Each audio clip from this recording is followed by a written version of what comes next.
The Lord be with you.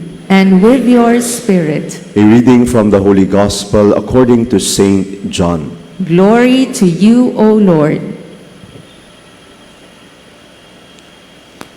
A man named John was sent from God. He came for testimony, to testify to the light, so that all might believe through him. He was not the light, but came to testify to the light. And this is the testimony of John. When the Jews from Jerusalem sent priests and Levites to him to ask him, "Who are you?" he admitted and did not deny it, but admitted, "I am not the Christ." So they asked him, "What are you then? Are you Elijah?" And he said, "I am not." "Are you the prophet?" He answered, "No." So they said to him, "Who are you? So we can give an answer to those who sent us. What do you have to say for yourself?" He said, "I am the voice of one crying out in the desert, 'Make straight the way of the Lord,' as Isaiah the prophet said." Some Pharisees were also sent. They asked him, "Why then do you baptize if you are not the Christ or Elijah or the prophet?" John answered them, "I baptize with water, but there is one among you whom you do not recognize, the one who is coming after me, whose sandals strap I am not worthy to untie." This happened in Bethany across the Jordan, where John was baptizing. Sisters and brothers, the Gospel of the Lord. Praise to you, Lord Jesus Christ.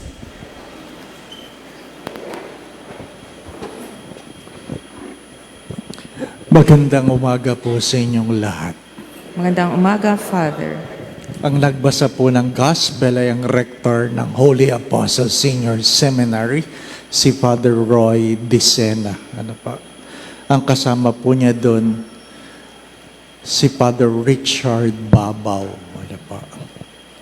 Yung mga tao po sa likod, mga seminarista po yun.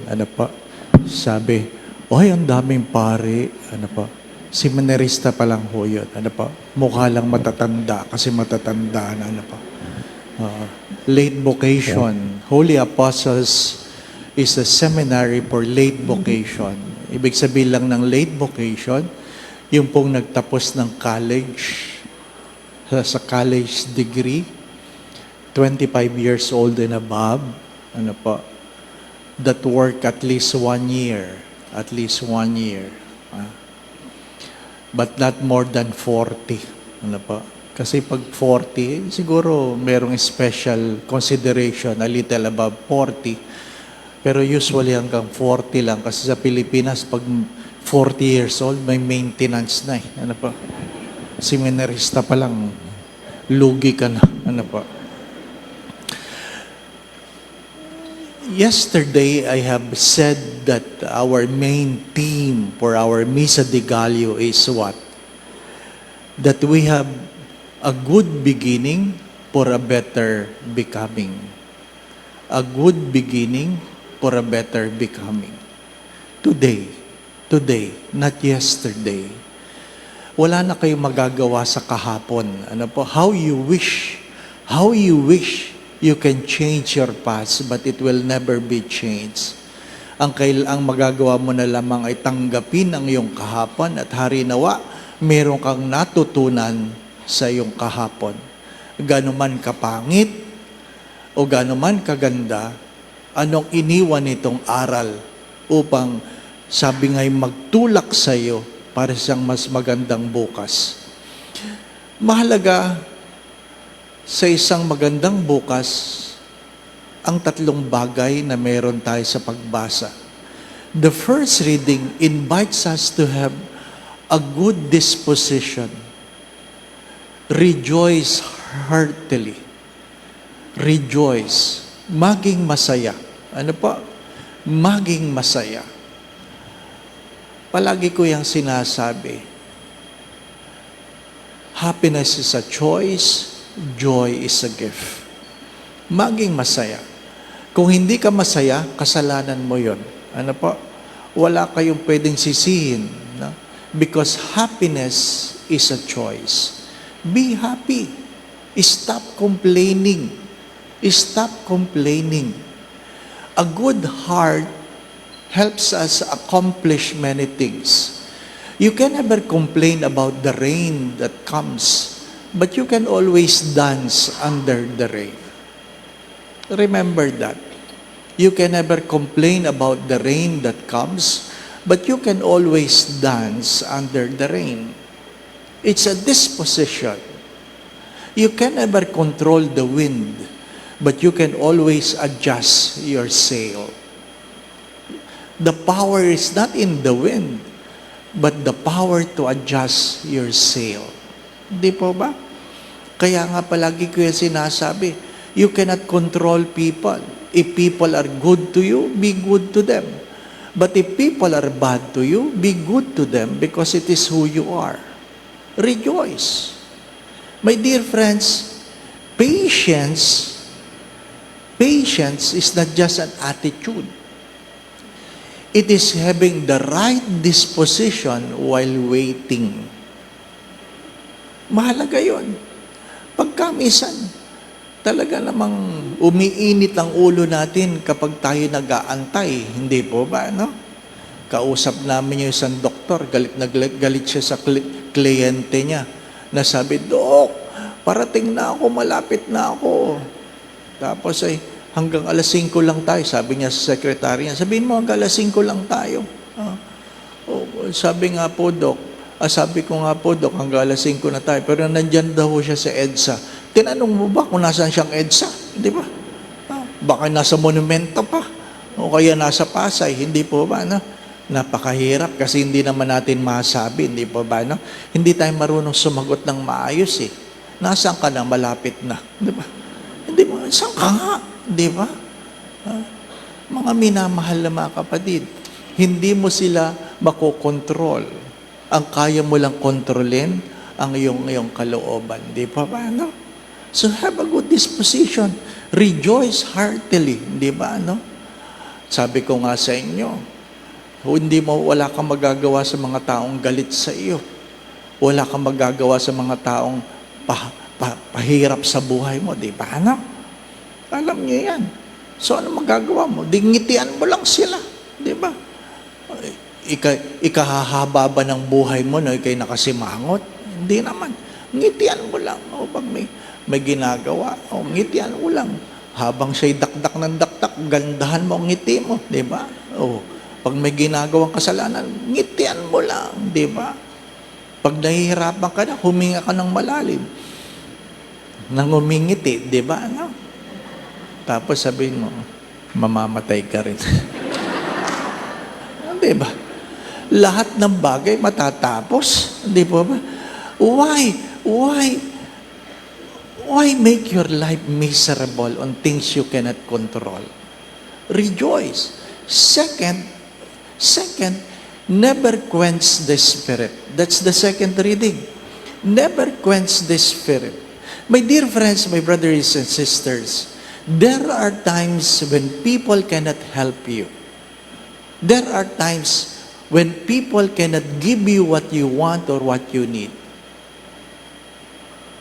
Then do what you can do. And sometimes it is a blessing that we are not being helped by people. Because it is the time when we learn to know that we are capable of doing what we thought we cannot. Pagkamisan maganda din yung hindi tayo tinutulungan.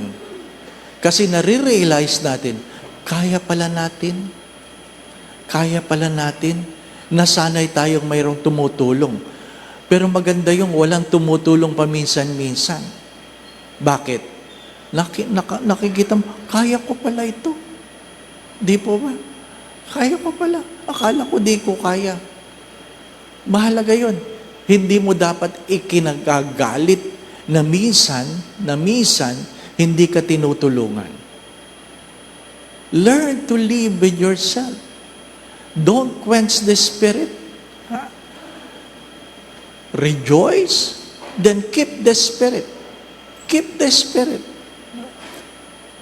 My dear friends, my brothers and sisters, as I've said many times, do not give people the power to make you unhappy. Don't give people the power to make you unhappy. Mahirap yung hindi natin alam kung ano ikasasaya natin, di ba ba? Na? Pag tinatanong mo, ano ikasasaya mo? Basta. Ay, hindi ka sasaya. Kasi basta ka lang eh, di ba? Kumuha ka ng karton, sulwatan mo, basta. O, di, pag di, hawakan mo, basta. O, masaya ka ba? May hawak kang basta. Di ba ba? Hindi. You must know what can make you happy. Second, sometimes, if you do not know what can make you happy, learn the things that can make you unhappy. Learn the things that can make you unhappy. Kung alam mo yung mga bagay na hindi mo ikatutuwa, most probably, ang opposite niyan ikatutuwa mo. Hindi po ba? Hindi ko alam, Father, kung ano ikatutuwa ko. Anong ayaw mo? Di iwasan mo yung mga ayaw mo. Ha? Kung nahihirapan ka, don't quench the spirit. Don't give up. Don't give up. Many people have failed to achieve their dreams because they have given up easily. They have given up easily. Marami kong kakilala na nagsimula silang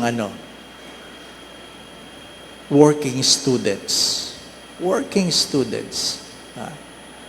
Pag tinanong mo, ano po kayo dati? Working students. May-ari ng malalaking kumpanya ngayon.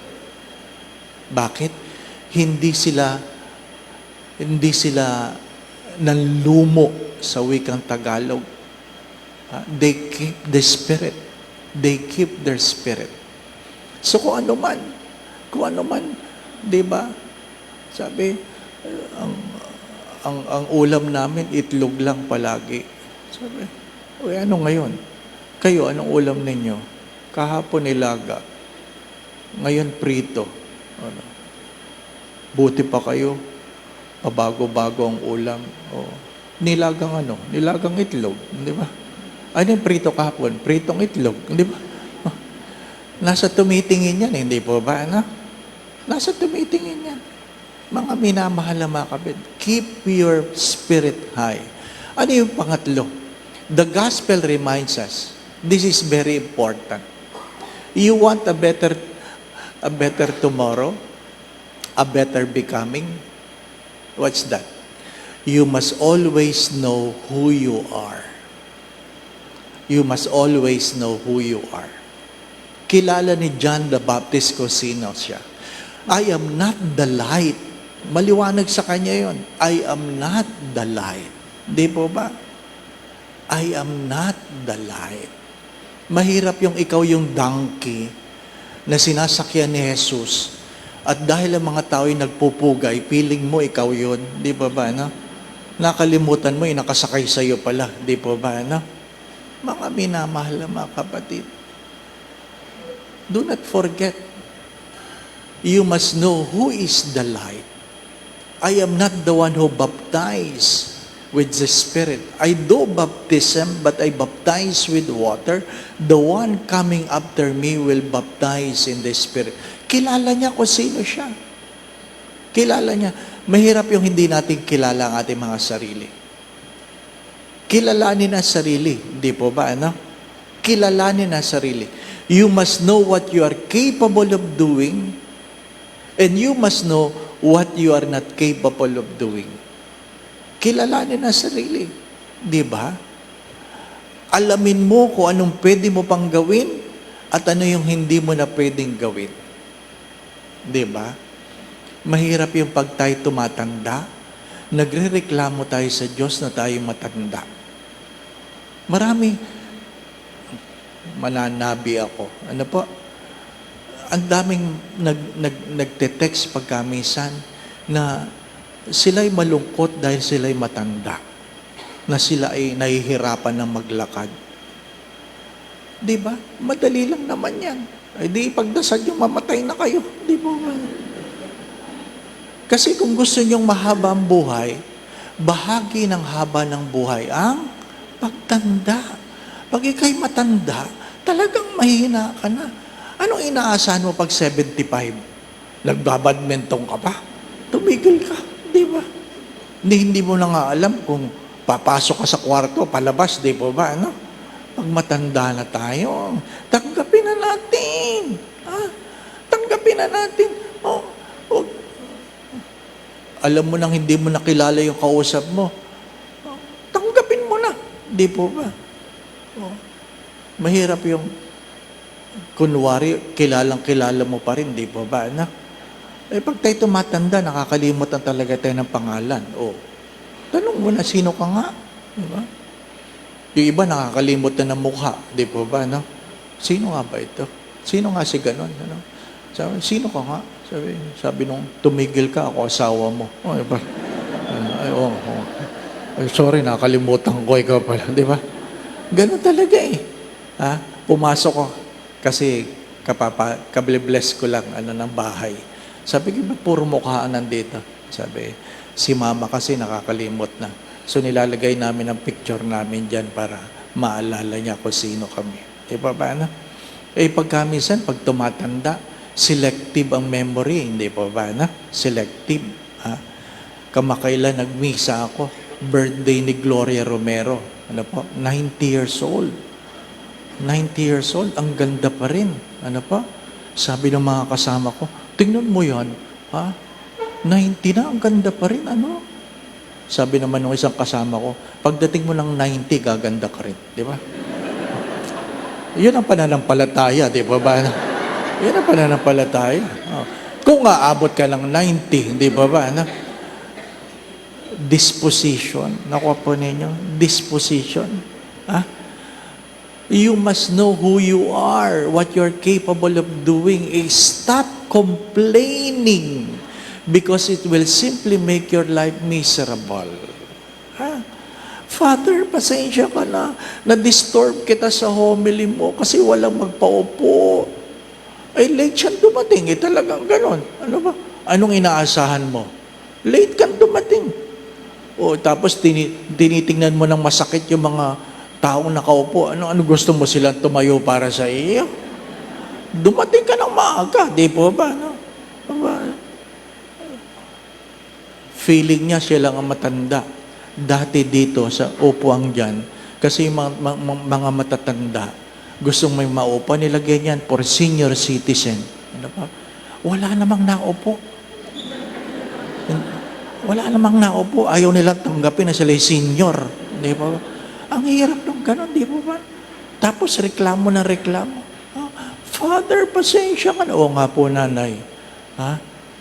Gusto ko na nga tumigil sa homil. Tanungin, upo ba kayo o hindi? Di ba? Pero Father, sana mahaba ang pasensya mo kasi matanda na ako. Ang dami ng masakit. Ang dami ko ng gamot. Ang bagal ko na. Gusto ko maupo sa harap para kitang-kita ka. Alam niya naman ang oras ng misa, nanay. Opo, anong oras kayo umalis? Nung ikaw ay bata, 5 minutes going to church, kaya mo. Di ba, ano? Pero pag ikay matanda, abay, bago ka pa, ay nako, talagang malilate ka, hindi pa ba, ano? Kahit agadiyan ka lang sa mga kondo-kondo na yan, hindi pa ba? Ano sabi ko sa kanya, di ba? Ilan taon na ba kayo, nanay? 85 na ako, Father. Sabi, 85 na pala kayo, dami niyo reklamo. Dapat nga, patayin na kayo eh. Di ba? Stop complaining. You must know who you are. Learn to pass on the baton. Learn to pass on the baton. At least you know, I have made it. I have made it. Again, rejoice heartily. Keep the joy. Second, keep your spirit high. Third, do not forget who you are. Even the saints never lose track of who they are. I am John the Baptist. I am not the light. I simply point my fingers to the light. Amen. Again, my brothers and sisters, today is a new beginning for a better becoming. Ano sabi ko kahapon? Ask for the grace that you may learn how to pray, and hopefully, you will obtain what you're praying for. Today, keep your joy. Never quench the spirit, and never forget who you are. The Lord be with you. And with your spirit. And may Almighty God bless you and your family, the Father, the Son, and the Holy Spirit. Amen. We go in peace to love and serve the Lord. Thanks be to God.